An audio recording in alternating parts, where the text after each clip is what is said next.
வணக்கம், நான் chef Deena. Welcome back to chef Deena's kitchen. நம்ம சேனலுக்கு சூப்பரான ஒரு ஸ்நாக்ஸ் பண்ண போகிறோம்.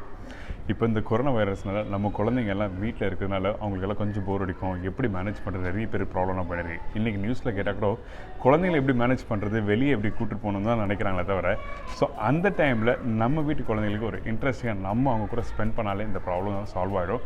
ஸோ நீங்கள் வீட்டில் சமைக்கும் போதோ இல்லை வீட்டில் சின்ன சின்ன வேலை செய்யணும், அவங்களே இன்வால்வ் பண்ணுங்கள். ஸோ அவங்க கூட வந்து டைம் போகிறது தெரியாது. இன்றைக்கி நம்ம கிட்ஸ்க்காக இன்றைக்கி சூப்பரான ஒரு சீஸ் பால் எப்படி பண்ணுறது பார்க்க போகிறோம். அதுக்கு முன்னாடி இந்த ப்ரிப்பரேஷன் தேவையான பொருட்கள் பார்த்தலாமா? சீஸ் பாலுக்கு தேவையான பொருட்கள்: சீஸ் ஸ்லைஸ் 6 நம்பர், கொத்தமல்லி சிறிதளவு, மிளகு பவுடர் தேவையான அளவு, உப்பு தேவையான அளவு, மைதா மாவு 2 table spoon, cornflour 1 table spoon, உருளைக்கிழங்கு medium size 2 number, cornflakes coat பண்ணுறதுக்கு தேவையான அளவு, எண்ணெய் ஃப்ரை பண்ணுறதுக்கு தேவையான அளவு. இதாங்க இந்த ப்ரிப்பரேஷன் தேவையான பொருட்கள். இப்போது இந்த உருளைக்கிழங்கு நம்ம என்ன பண்ணுறோன்னா, தோல் பீல் பண்ணாமல், அதாவது ஸ்கின் பீல் பண்ணாமல் 1/2 கட் பண்ணிட்டு நல்லா பாயில் பண்ணுங்கள்.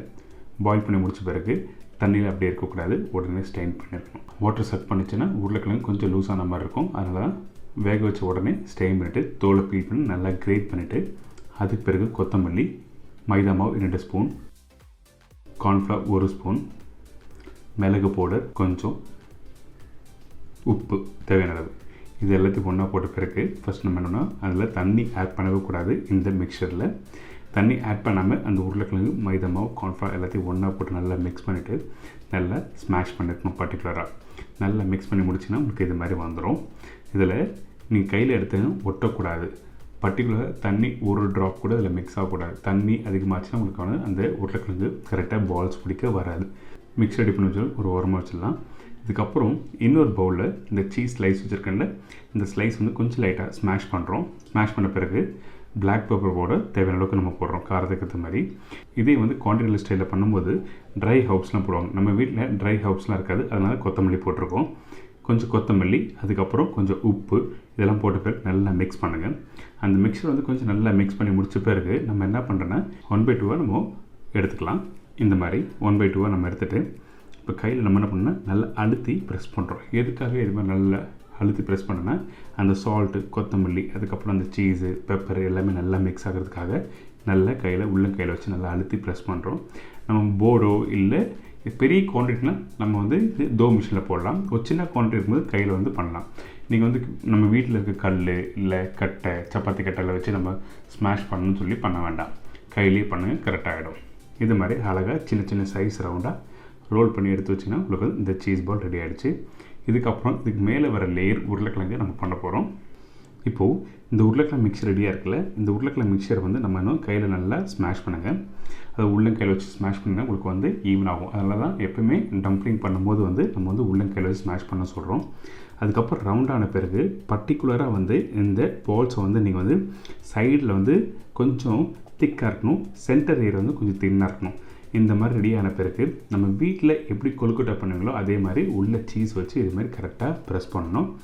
இதுக்கு பிறகு ரொம்ப ரொம்ப இம்பார்ட்டன்ட் ஏரியா இது தான்.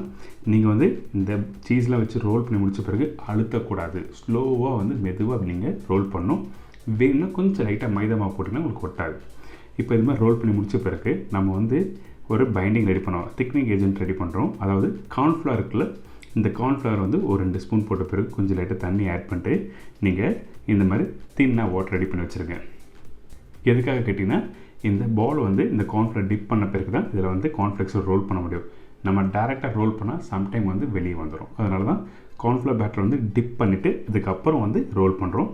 பார்த்தீங்களா, பேட்டர் திக்காக இருக்கக்கூடாது, அந்த பேட்டர் நல்லா தண்ணியாக இருக்கணும். ஜஸ்ட் லைட்டாக டிப் பண்ணிவிட்டு அதுக்கப்புறம் அந்த கார்ன்ஃப்ளெக்ஸை வந்து நல்லா ரோல் பண்ணுங்கள்.